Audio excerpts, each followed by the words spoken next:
This is Anusha. Today we have to discuss second become third semester banking. దీనికి ఇంకొక పేరు ఏంటంటే banking theory and practice. Banking సిద్ధాంతం మరియు ఆచరణ. ఇది 75 మార్క్స్ పేపర్. ఇందులో 5 యూనిట్లు ఉంటాయి. అంటే దీంట్లో మనం తెలుసుకునేది ఏంటంటే ప్రతి ఒక్కరికి బ్యాంకు గురించి, బ్యాంక్ ఏ విధంగా పనిచేస్తుంది, అది ఏదైతే సదుపాయాలు మనకు పనిచేస్తుంది అనేది ప్రతి ఒక్కరికి తెలుస్తుంది. ఇందులో మొత్తం మనకి 5 యూనిట్లు ఉంటాయి. ఫస్ట్ యూనిట్ ఇంట్రడక్షన్, ఉపోద్ఘాతము. ఇందులో ఏంటంటే అసలు బ్యాంక్ అంటే ఏంటి, బ్యాంక్ ఏమేమి పనులు చేస్తుంది, ఎలాంటి సదుపాయాలు మనకు కనిపిస్తుంది అనేది first. Next banking system, banking వ్యవస్థలు. నెక్స్ట్ బ్యాంకింగ్ డెవలప్మెంట్, బ్యాంకింగ్ అభివృద్ధి. ప్రస్తుతం ఉన్న సొసైటీలో బ్యాంకింగ్ అనేది ఏ విధంగా డెవలప్ అవుతుంది అనేది ఇక్కడ. Next banker and customer, banker మరియు కస్టమర్. కస్టమర్ అంటే ఎవరైతే బ్యాంక్ సదుపాయాలు పొందుతున్నారో వాళ్ళు కస్టమర్. బ్యాంకులో పనిచేసే వాళ్ళు banker. Next correcting banker and paying banker, వసూలు బ్యాంకర్ మరియు చెల్లింపు బ్యాంకర్. అంటే ఎవరైతే లోన్లు అడ్వాన్స్ ఇస్తున్నారో వాళ్ళు చెల్లింపు బ్యాంకర్. ఎవరికైతే ఇచ్చారో తిరిగి తీసుకునే వాళ్ళు ఏమవుతుందంటే వసూలు బ్యాంక్, చెల్లింపు బ్యాంకర్. ఈ 5 యూనిట్లు మనకి. అంటే బ్యాంకింగ్ థియరీ అండ్ ప్రాక్టీస్. ప్రస్తుతం ఉన్న సొసైటీలో అసలు బ్యాంకులు ఏ విధంగా ఉన్నాయి, మనం వాటిని ఏ విధంగా ఉపయోగించుకుంటున్నాం అనేది ఇక్కడ తెలుస్తుంది. ఇవి 5 introduction, banking system, banking development, banker and customer, collecting banker and paying banker. ఇవి మొత్తం మనకి 5 యూనిట్లు. ఉపోద్ఘాతం మనం ఫస్ట్ యూనిట్లో అసలు ఫస్ట్ మనం తెలియాల్సింది ఏంటంటే బ్యాంకింగ్.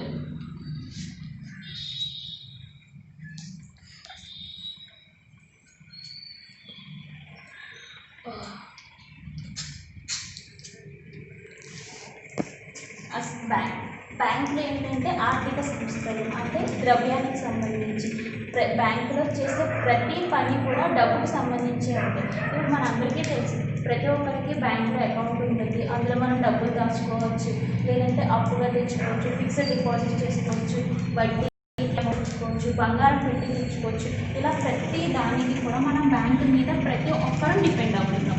మన దేశంలో బ్యాంకు ఖాతా లేని వాళ్ళు అనేవాళ్ళు ఎవరో ఉంటారు. అంటే దీని అర్థం ఏంటంటే భారతదేశంలో బ్యాంకింగ్ అభివృద్ధి అనేది ఎక్కువగా జరుగుతుంది.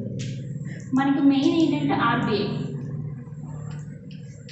Reserve bank of India. ఈ రిజర్వ్ బ్యాంక్ ఆఫ్ ఇండియా అనేది ఏంటంటే మనకి భారతదేశంలో ఉన్న అన్ని బ్యాంకులకి ఇది హెడ్. దీని నుంచి మనకి డబ్బులు అనేది వస్తున్నాయి. దీని నుంచి మనకున్న బ్రాంచెస్, మన దేశంలో ఎక్కువగా ఉన్న బ్యాంకులు ఏంటంటే ఎస్బీఐ, ఆంధ్ర బ్యాంక్,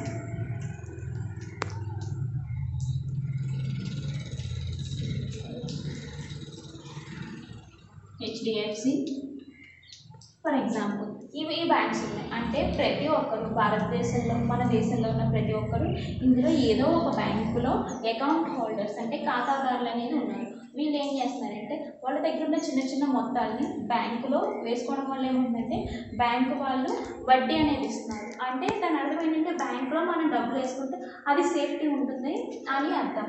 ఇక్కడ మనకి ఏంటంటే బ్యాంకింగ్ అంటే ఆర్థిక సంస్థలు. మనకి ఏ అవసరం వచ్చినా, లేదంటే మనం డబ్బు దాచుకోవాల్సి వచ్చినా, దాచుకోవడానికైనా కూడా మనకి బ్యాంకులు అనేవి ఎన్నో రకాలుగా ఉపయోగపడుతున్నాయి. అసలు బ్యాంకింగ్ చేసే విధులు ఏంటో చూద్దాం.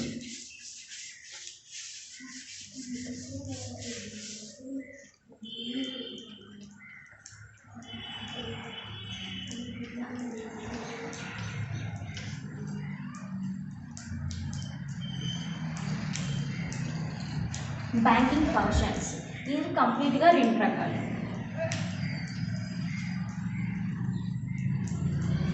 ఫస్ట్ది primary functions.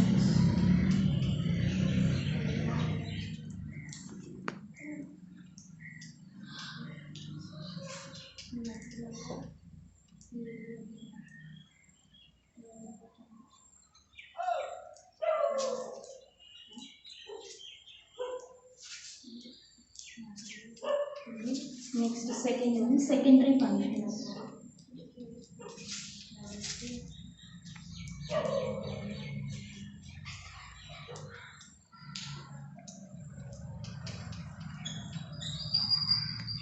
అనుషణీకం,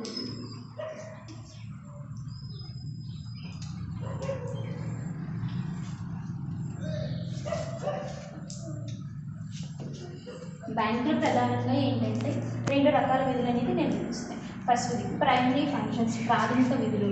next secondary functions, అనుషంగిక విధులు. మొత్తం ఈ ప్రాథమిక విధులు మళ్ళీ 4 రకాలు. అందులో ఫస్ట్ది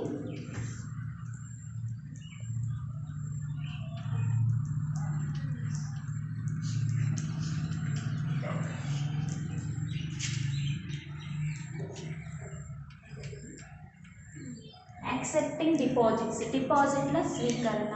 అంటే దాని అర్థం ఏంటంటే బ్యాంకులు డిపాజిట్ అంటే దాని అర్థం ఏంటంటే మన దగ్గర ఉన్న అమౌంట్ని బ్యాంకులో దాచుకోవడం. ఇక్కడ యాక్సెప్టింగ్ డిపాజిట్స్ ఇది మళ్ళీ 4 రకాలు ఉంటుంది. అందులో ఫస్ట్ది ఏంటంటే మనకి సేవింగ్ డిపాజిట్. సేవింగ్ డిపాజిట్ ఏంటంటే ఇప్పుడు వేసుకున్న అమౌంట్ మన జీవితంలో ఎప్పుడైనా మనకు కావాల్సి వచ్చినప్పుడు తెచ్చుకునే అమౌంట్ని ఏమంటామంటే saving deposit. Next current deposit. Current deposit అనేది ఎక్కువగా ఎవరు ఉపయోగిస్తారంటే వ్యాపారస్తులు. వాళ్ళు ఏ రోజుకి ఆ రోజు తెచ్చుకుంటారు అమౌంట్, వాళ్ళ దగ్గర ఉన్న అమౌంట్ని బ్యాంకులో అనేది వేసేస్తారు. అది current deposit. Next fixed deposit. Fixed deposit అంటే ఏంటంటే కొంతకాలానికి, నిర్ణీత కాలానికి, లేదా 1 సంవత్సరం, లేదంటే 2 సంవత్సరాలు, లేదంటే 3 సంవత్సరాలు మనం బ్యాంకులో అమౌంట్ అనేది దాచుకుంటాం. దాచుకోవడం వల్ల ఏమవుతుందంటే మనకి వడ్డీ రేట్ అనేది ఫిక్స్డ్ డిపాజిట్లో ఎక్కువ ఉంటుంది. అంటే savings deposit, fixed deposit, current deposit, next recurring deposit. ఈ 4 డిపాజిట్లు మనకి యాక్సెప్టింగ్ డిపాజిట్స్ అంటే డిపాజిట్ల స్వీకరణ.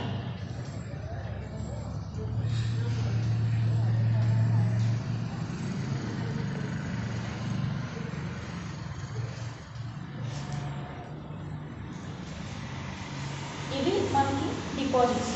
Next second one advancing loans.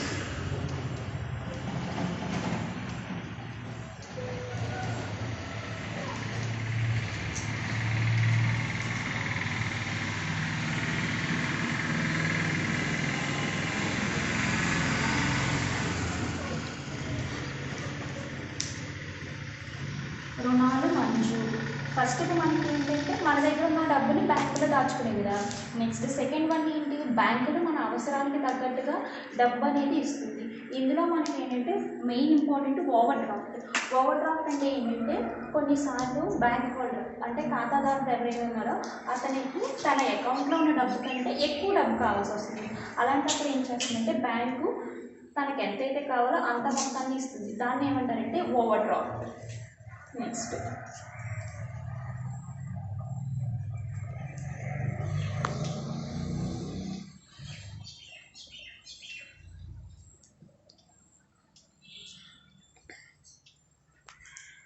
Next one పరపతి సృష్టి. అంటే దాని అర్థం ఏంటంటే ఇప్పుడు కొన్ని బిల్లులు అనేవి యాక్సెప్ట్ చేస్తూ ఉంటారు. ఆ బిల్లుని ఏం చేస్తుందంటే బిల్ అంటే అర్థం ఏంటంటే హుండీలు అంటారు, డిస్కౌంటింగ్ ఆఫ్ బిల్స్. అంటే కొన్నిసార్లు ఎవరైనా మొత్తాన్ని అంటే ఎవరికైనా అప్పుగా ఇచ్చేటప్పుడు ఒక డాక్యుమెంట్ని అనేది ఫామ్ చేసుకుంటారు. ఎవరికైనా డబ్బు ఇవ్వాల్సి వచ్చినప్పుడు లేదంటే తీసుకోవాల్సి వచ్చినప్పుడు ఒక అగ్రిమెంట్ అనేది ఫామ్ చేస్తారు. ఆ అగ్రిమెంట్ని మనం బ్యాంకులో ఉపయోగిస్తాం. దాన్ని కూడా ఒక తాకట్టు రూపంలో బ్యాంకులో పెట్టి కొంత అమౌంట్ అనేది తీసుకుంటాం. ఇది పరపతి సృష్టి. నెక్స్ట్ అనుషంగిక విధులు. ఇందులో ఏంటంటే ఫస్ట్ ఏజెన్సీ సేవలు.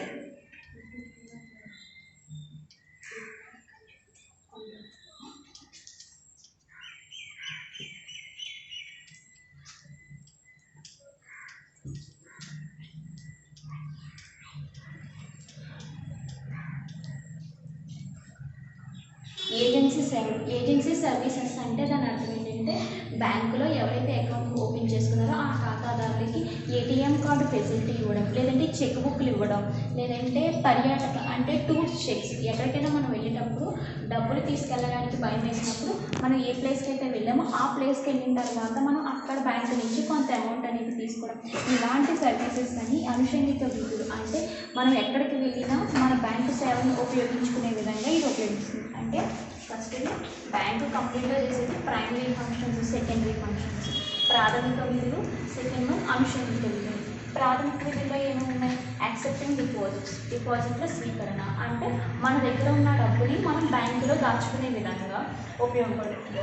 Next advancing loans. అంటే కొన్నిసార్లు మనకి అప్పుగా కొంత మొత్తం అనేది కావాల్సి వస్తుంది, అవి బ్యాంకులు అనేది ఇస్తుంది. నెక్స్ట్ పరపతి సృష్టి. ఈ మూడు కూడా మనకి ప్రైమరీ ఫంక్షన్స్, ప్రాథమిక విధుల్లో భాగాలు. సెకండరీ ఫంక్షన్స్, అనుషంగిక విధులు అంటే ఏజెన్సీ సర్వీసెస్. అంటే కొన్నిసార్లు బ్యాంక్లో ఉన్న వాళ్ళకి ఎవరైతే ఉన్నారో వాళ్ళకి ఏటీఎం సర్వీసెస్ ఇవ్వడం, credit card debit card services ఇవ్వడం, చెక్ బుక్ ఫెసిలిటీస్ ఇవ్వడం, లేదంటే ఎక్కడికి వెళ్ళిన తర్వాత మనం ఆ డబ్బుని అక్కడ తీసుకోవడం, లాకర్ ఫెసిలిటీస్ అంటే మన దగ్గర ఉన్న బంగారం లేదంటే ముఖ్యమైన డాక్యుమెంట్ని బ్యాంక్లో దాచుకునే విధంగా లాకర్ ఫెసిలిటీస్ ఇవ్వడం, ఇవన్నీ కూడా అనుషంగిక విధులు. ఇవి కంప్లీట్గా బ్యాంకులో మనకి ఏమేమి సర్వీసెస్ అందజేస్తున్నాయి, బ్యాంకులు ఏ పని చేస్తున్నాయి అనేది ఇక్కడ మనం తెలుసుకుంటున్నాం.